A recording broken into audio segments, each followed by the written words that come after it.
Hintayin lang natin. Sige. Nag-blower. Okay lang.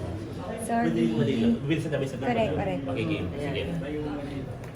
Mr. President, ano pong latest sa Brent? What can we expect? Brightburn. Maswerte kami na yung pinakaunang project ng Brightburn ay yung aming pelikula na Green Bones na Tumeda Film Fest Entry. Yun. At marami pang ngayon maraming mga nag-pitch sa amin ng mga projects at maraming asahan na magaganda i-collaborate sa mga susunod. Ano feeling na nasa kabilang side kayo ng table na kayo na yung nag-a-approve ng mamimili ng projects versus kayo yung starring? Nakakakilig. Kasi 'di ba, dati kaming mga artista, umaarte lang kami sa mga productions. So kinukuha kaming artista sa mga proyekto ngayon. Kami na yung Ngayon masaya kasi yung mga ideas namin, nag-voice out na namin ngayon na i-materialize namin into projects na talaga mga gusto namin noon pagawin na hindi namin nagawa ng mga artista pa. So, ito yung parang naging chance din namin na mangyari yung mga gusto namin mangyari na projects na dati pa namin na-envision. Ano yung challenges as a producer? Challenges. Siyempre ngayon pare-pareho pa kami nagsisimula pa lang yung company namin. Siguro yung pinaka-challenge naman doon ay yung sa dami ng mga nagpipitch ng project, kailangan talaga piliin namin ng mabuti yung mga gagawin namin dahil siyempre kailangan makuha rin namin yung tamang timpla, magawa namin yung mga tamang timpla ng proyekto na mag-a-appeal din sa mga manay. Ano yung mauuna, yung artista o yung project? Kayo, meron ba kayong... siguro project mo. Kasi minsan pagka binabasa mo yung story, ay parang si ano yung bagay dito. Parang siya to. Parang yung gano'n. Importante may kwento muna and then tsaka namin i-match kung sino mga bagay dun sa mga characters na ibigay dun sa mga. Ano mga hinahanap nyo na parang projects? Ano ba yung magiging parang trademark ng Brightburn? Magiging identified siya sa anong kind of films Gusto or niyo ba out of projects? the box, drama? Hindi pa namin naisip.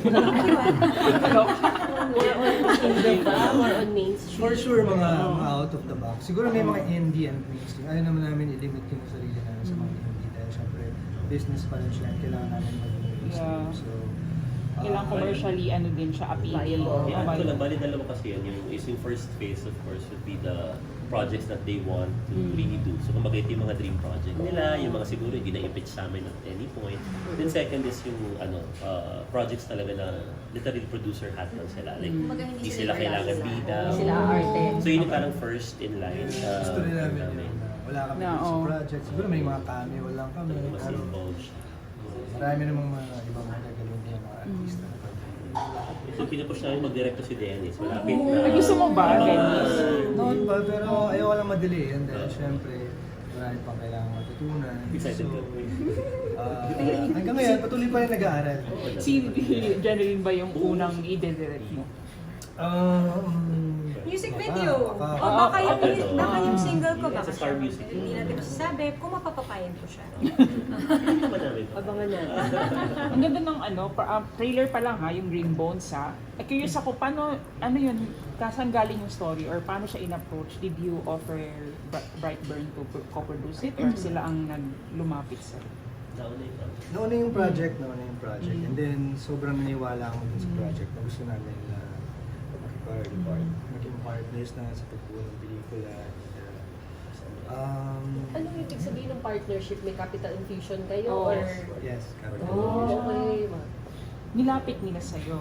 Hindi kami. So, gusto namin kasi syempre ito yung time para mag-produce ka ng mga pelikula. Ito yung season na pinakamaraming nanonood ng pelikula. Talagang lumalabas sila para manood. Yung iba talagang naging parang ritual na nila yun every year na manood lahat ng episode. Yun, so napakaganda. Oo, kaya thank you kay Miss Neto. So, pinayagan niya kami makapag-co-produce na. Guys, was there ever a time na nagka-conflict kayo as producers with each other or smooth sailing. Or sobrang aligned eh? Wala.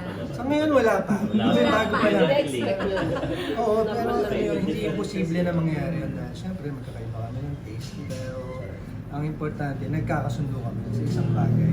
Pinag-uusapan natin kung ano yung bagay na yun na parang Okay. Ano yung reaction nyo nung nalaman nyo nagpasok sa MMFF? Kasi ang daming Oo entries nga. yan Kasi eh. alam ko isa to sa mga pinakaunang Oo. in-announce. Script pa lang. Parang doon pa lang feeling namin winner na kami. Patuloy pa lang. Dahil yung una in-announce 5 pa lang eh. So, feeling namin napakaswerte dahil yun nga katulad yung sinabi ko, ito yung perfect na panahon para dun sa pagproduce ng pelikula. Dahil siguro kung magproduce ka ng pelikula na hindi Christmas season, baka hindi tayo sure. So, Pero alam nyo na may ibang Pasko nyo this year. Kasi trabaho yun. Oo naman, tanggap na namin yun. Marami na rin kaming dinaanan na MMFF. At alam namin na How it works. talagang pagdating ng December hanggang January, talagang sunod-sunod ang mga kahit Christmas Day, Oo, kahit Pasko, okay lang naman. commitment na.